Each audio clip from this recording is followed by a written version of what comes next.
Welcome to Beyond the Powerline Road.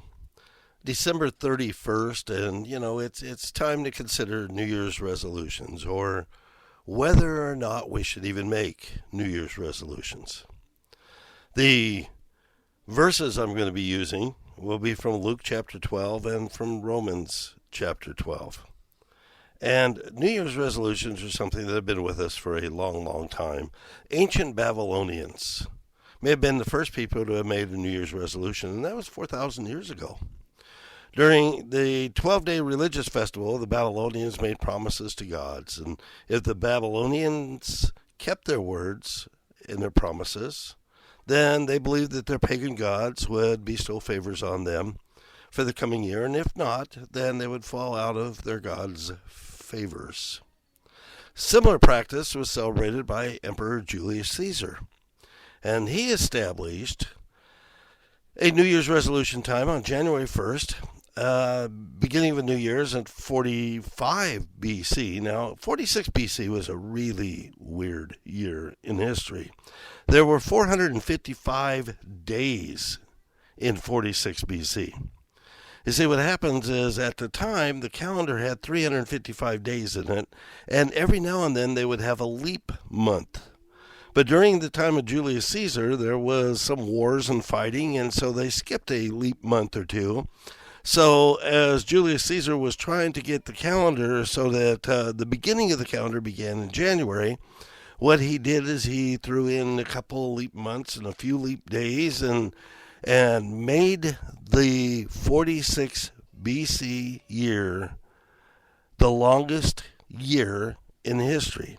In fact, it was called the Year of Confusion because it was 445 days long.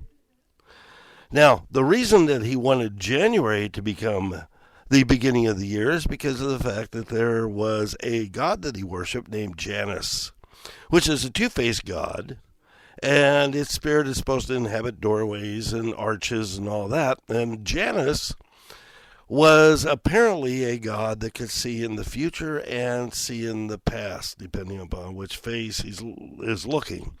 And so to make resolutions to Janus was to make resolutions that would be helpful for your future endeavors.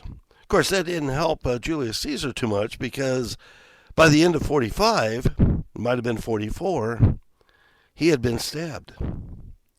So Janus didn't help him too much, and his new calendar didn't help him too much.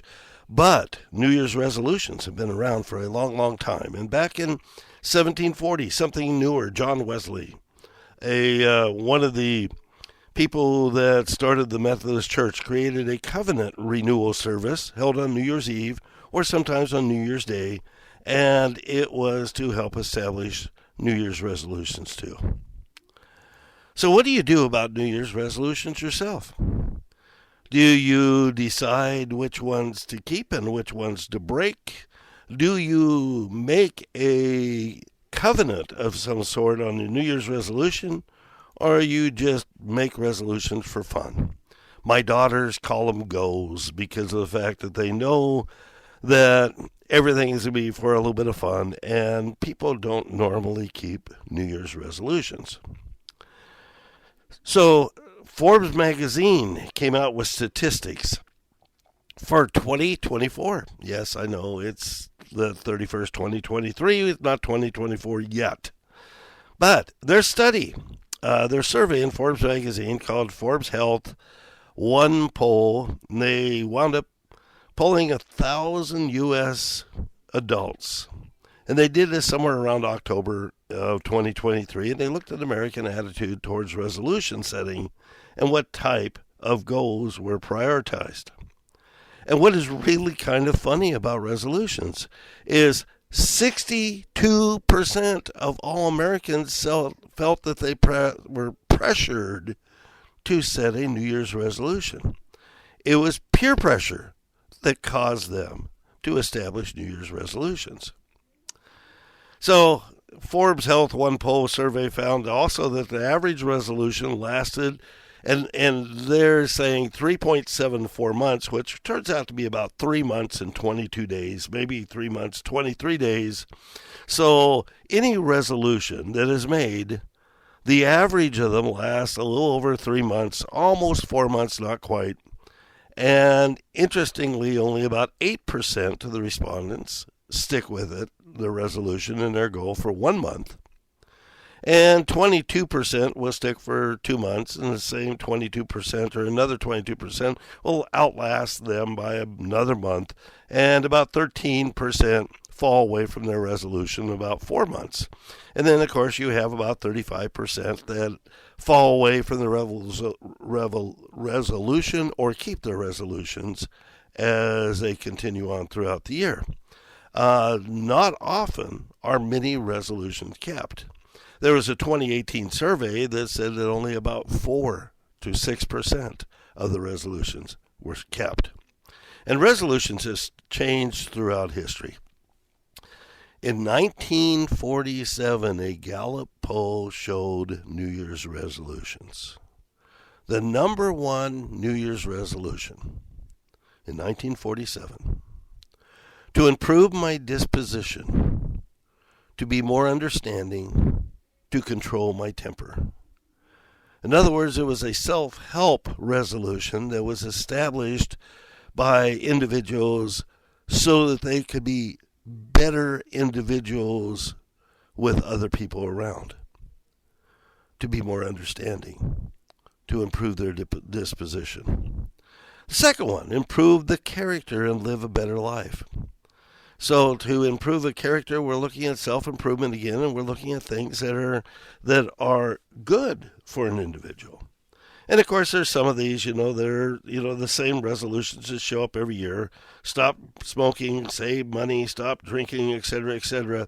Number 6, 1947, be more religious, go to church more often. What's interesting is you won't see that resolution in 2023 or 2024. In 2023, just to show you how secular humans have become, their resolutions were to lose weight, get organized, spend less, save more, enjoy life to the fullest, stay fit and healthy, learn something exciting, etc. And in 2024, the number one resolution is to improve fitness. And then number 2 resolution is improve finances.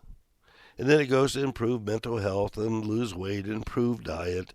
And finally, there is the 6th one down, spend more time with loved ones. It's kind of sad that that behavior one, the one that should be probably number 1 on the list for 2024, is way down at number 6. So I want to take you to Luke chapter 12. And this is Jesus speaking a parable. It says, and he spoke a parable to them, his disciples, saying, the ground of a certain rich man yielded plentifully. And he thought within himself, saying, what shall I do, since I have no room to store my crop?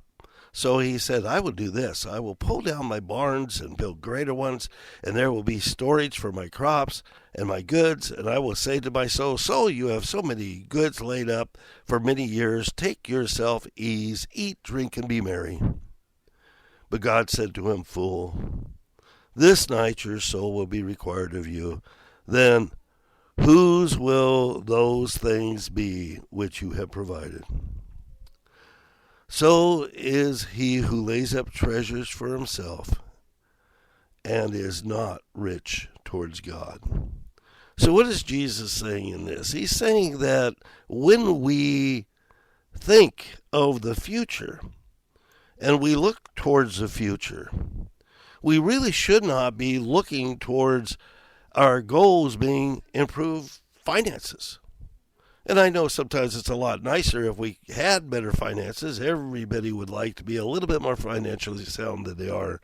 But the goals of this farmer, this rich farmer, was wow, I have got so much grain, I have so much money, I'm just going to kick back and enjoy the rest of my life. And what did it do him? It did him no good whatsoever. So back to resolutions. About 45% of Americans say they usually make New Year's resolutions and only 8% keep them. In 2018, I mentioned this before, only 4% stuck to their New Year's resolutions. And there was a poll in, I'm thinking, 2014, why 92% of New Year's resolutions fail.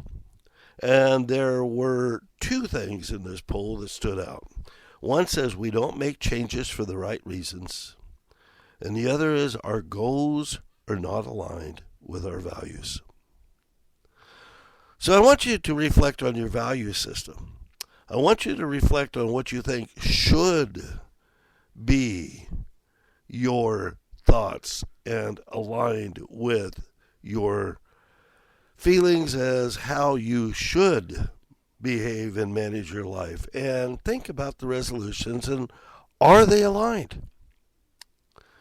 Back to Luke. We're going to continue on with Luke. And Jesus was still talking. He said, therefore, I say unto you, do not worry about your life, what you will eat, nor about your body and what you will put on. Life is more than food, and the body is more than clothing. Consider the ravens.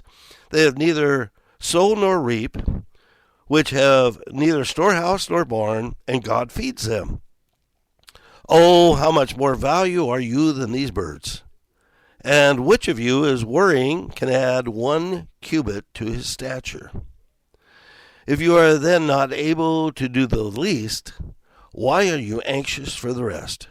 Consider the lilies, how they grow. They neither toil nor spin, and yet I say to you, even Solomon in all of his glory was not arrayed like one of these. If then God so clothed the grass, which today is in the field and tomorrow is thrown into the oven, how much more will he clothe you, O you of little faith? So are we making the wrong resolutions? And do we need to seek the scriptures to make better resolutions?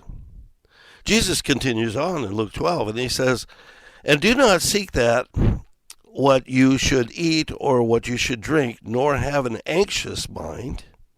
For all these things the nations of the world seek after, and your Father knows that you need these things, but seek the kingdom of God, and all these things shall be added unto you. So should we seek stature? Should we seek better finances? Should we seek higher quality job? Or should we be seeking heavenly things? Remember the 2024 resolutions.